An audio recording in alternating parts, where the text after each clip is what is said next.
This is our third year making it up to the Fringe Theatre Festival in Edmonton, Alberta, Canada. It's the second largest in the world, and it takes us 1,800 miles just to get there. Often we're asked about what the Fringe is. And really it's a 10-day festival with non-stop street performances, theater, art, and food. And wherever you look, there's something fun to see and do. The best part of it that I love is it's just out there, it's crazy, it's funky.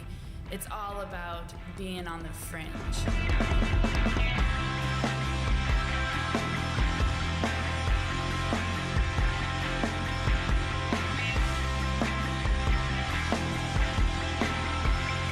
I love coming up to the Fringe as an artist because I get to meet people non-stop from all over the world for 10 days.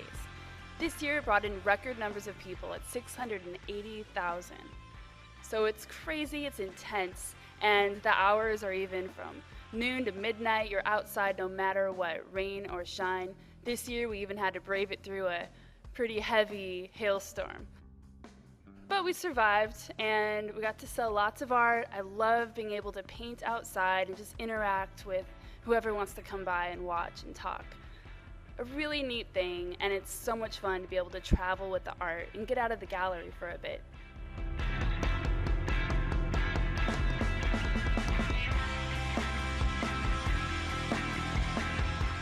So how do we learn about the Fringe? My sister married a guy from Edmonton, and at their wedding, we ended up becoming great friends with the family that they grew up with in Canada, and they are the Goodales. And we could not do this show without them.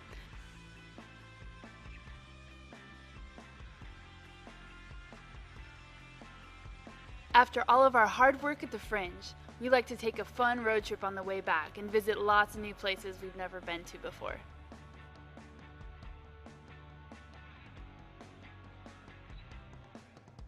To start off our trip, we headed towards British Columbia and stayed at Mount Robson in one of the coolest cabins ever. We had our very own place right next to this raging white river and had a great time just being out in nature. Our next stop was Vancouver. We've always wanted to see this city and heard all kinds of great things about it, and it sure lived up to the expectations. It's beautiful over there. We got to start off by taking a ferry to Granville Island, which had all kinds of cool shops and art studios and a huge farmers market.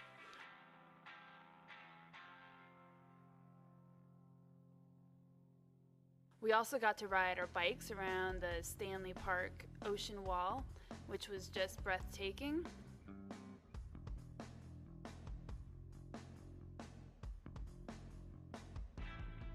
And got to also enjoy Gastown, which is the old historic district with lots of cool things to see.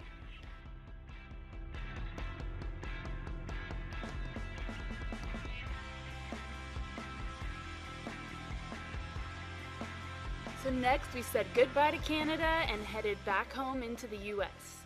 We started off by visiting Seattle, Washington, and went straight to Pike's Place Market, which was absolutely packed full of people for Labor Day weekend.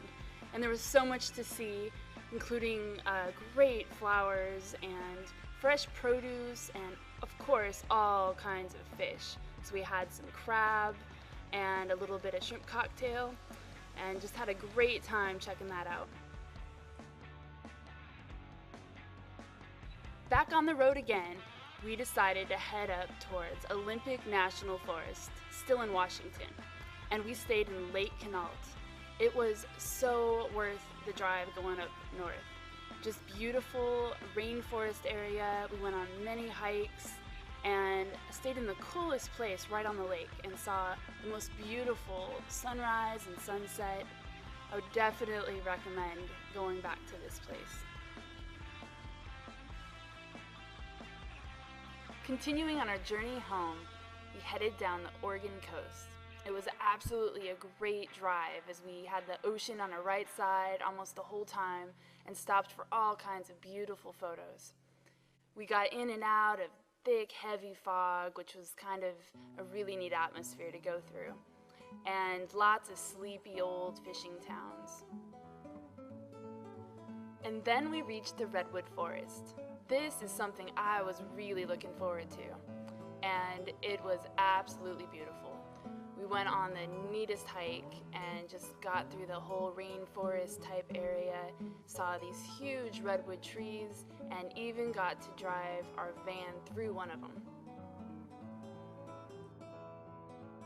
Crossing over the Golden Gate Bridge, we headed into San Francisco. We had to stop by Pier 39 and get some great fresh clam chowder, take a look at some of the cute seals that are hanging out on the wharf, and looked out across the ocean at Alcatraz. Kind of a cool spot to stop and see. Going further south down the California coast, we hit a lot of other cool spots. We stopped at Facebook, and we saw Carmel and drove through the Pebble Beach golf course. It was just stunning out there, including the lone cypress tree. We also drove through some beautiful wine country and saw all of the Santas, meaning Santa Cruz, Santa Maria, and Santa Barbara. By this time, we were anxious to be home. We had been on the road for 30 days and driven over 5,000 miles. And when we pulled into our busy, bustling downtown Los Angeles, we were so happy to be back. If you get a chance, check out the website at jennifermain.com and see all of the new work and stay updated with what new things are to come. Till next time.